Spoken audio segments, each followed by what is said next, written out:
Good morning and welcome back to Desert Theory. Hey, so last night we worked out at the machine shop.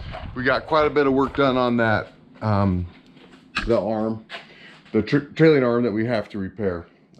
This morning we're back out at the shop. I'm gonna get this arm torn apart. So what we found out is when we pulled this apart is this heim right here was completely worn out.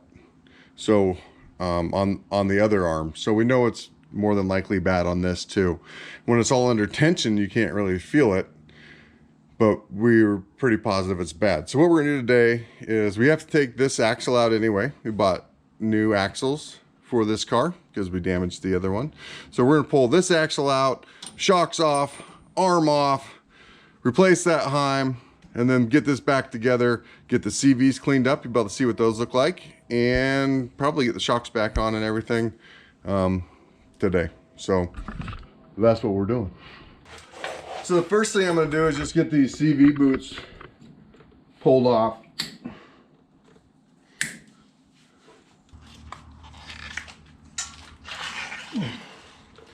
Yo.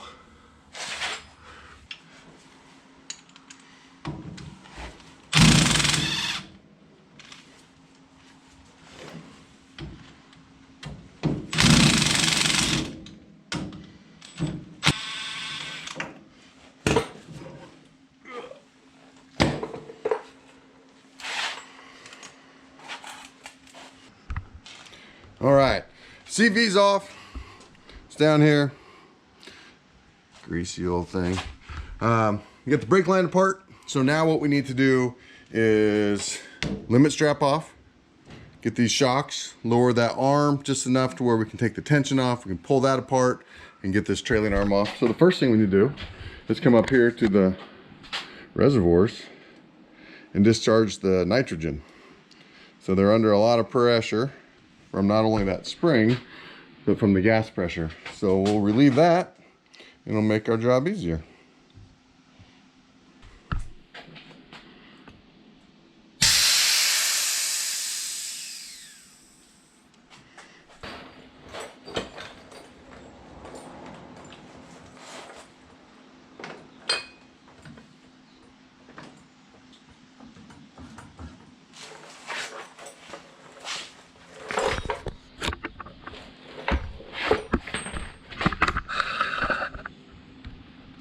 Okay, so let's use that jack to bring this trailing arm up just a touch. Kick a little bit of slack. Kick a little bit of slack into our limit straps so we can take that off.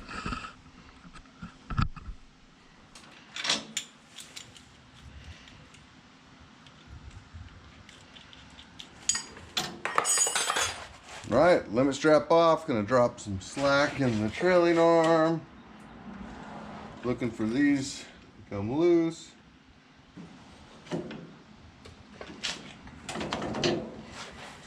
All right, so you can see that shock's loose.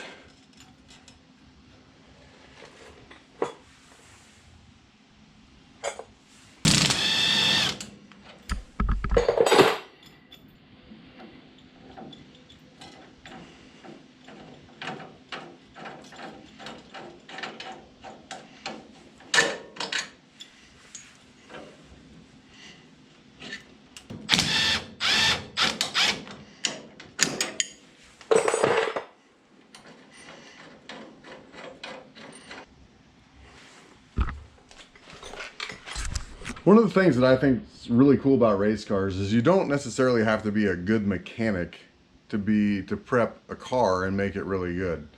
I'm not a very good mechanic, but I think that I really help Kelly during these preps, during these build processes, and it's just because it's pretty intuitive what you need to do. It's just some spring tensions, it's looking at stuff, it's taking it apart, crack checking it, put it back together. It's just taking the time to do it and just be observant and look at it. So, okay, I'm gonna get this bolt loose. Holds the outside of the trailing arm on, and then we'll work into this next one on the inside mount.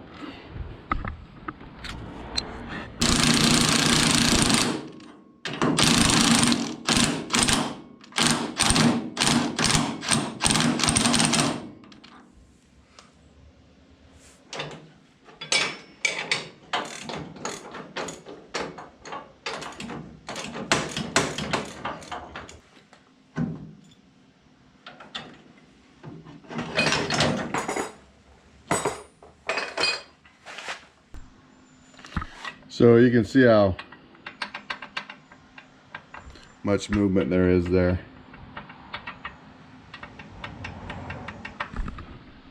So that probably should have been changed out before last race.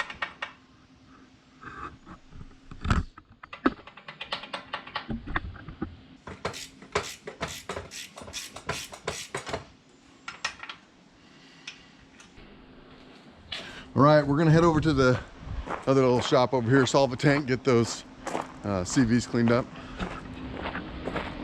Oh. That's Class 1 Jimco. That's half mine. That's weird. That's a picture of Andy McMillan in the trophy truck. He won 2 overalls in our Class 1. That's kind of cool.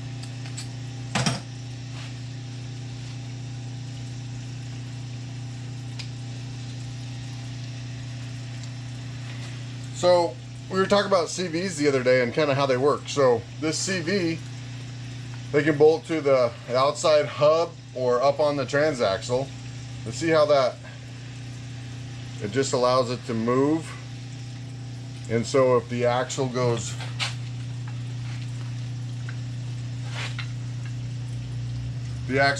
up or down,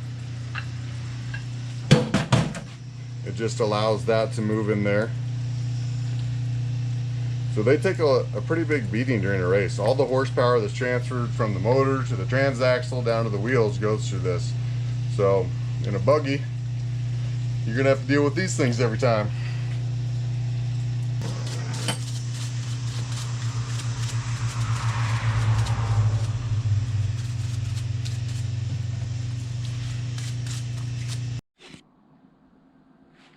Okay, have the CV put back together.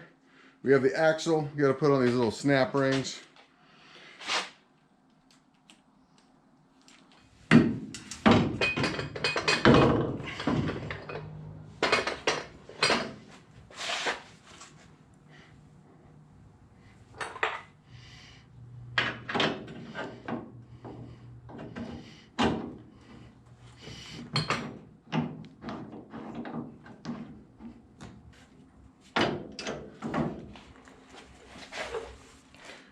All right, we're ready to put some shocks back on this thing. Okay, shocks are always a little bit harder going back on. So in order to keep this Heim here able to move around in a decent spot, you have to put in these little Heim spacers. So those are always a little interesting, a little frustrating.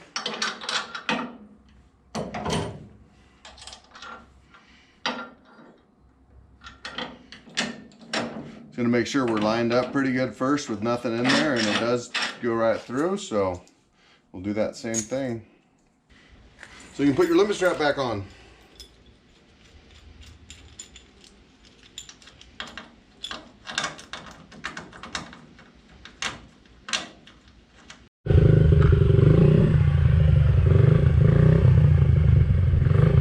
I wasn't sure, but I'm thinking my new selfie stick is going to really help me get some sweet action shots.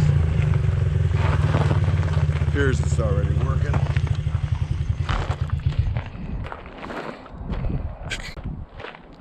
Well, one thing I wanted to go through just a touch more while we have this right here is some people asked me some questions they didn't quite understand. So this transaxle right here, our transmission, our transaxle, that is originally out of a Volkswagen bus. Now, they've taken and desert racing really evolved through Volkswagen, and those gears and the differential, everything in that transmission are all race stuff, but that case and everything came out of a Volkswagen bus. So when desert racing just kept evolving, they liked all those main ideas, but they knew that there were some limitations to that stock case out of a Volkswagen bus.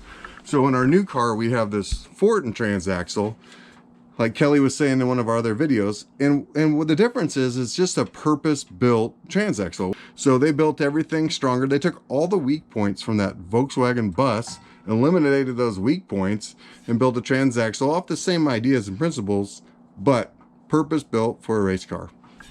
So it just makes it stronger. We can abuse it more and not break it, so we can go faster through the whoops. Whoops are the big bumps that really eat up the suspension. So we're getting close. We are getting close. Gotta get our sticker on there. Can't tell you how much we appreciate you tuning in, watching this, supporting us. Excited for the new car and to get it over to the desert and really show you what it's like driving in the desert and getting to give rides to different people and us learning how to drive it. So many fun things ahead. Thanks for sticking with us on this this weird ride we all started. So thank you. Have a great day. Like and subscribe.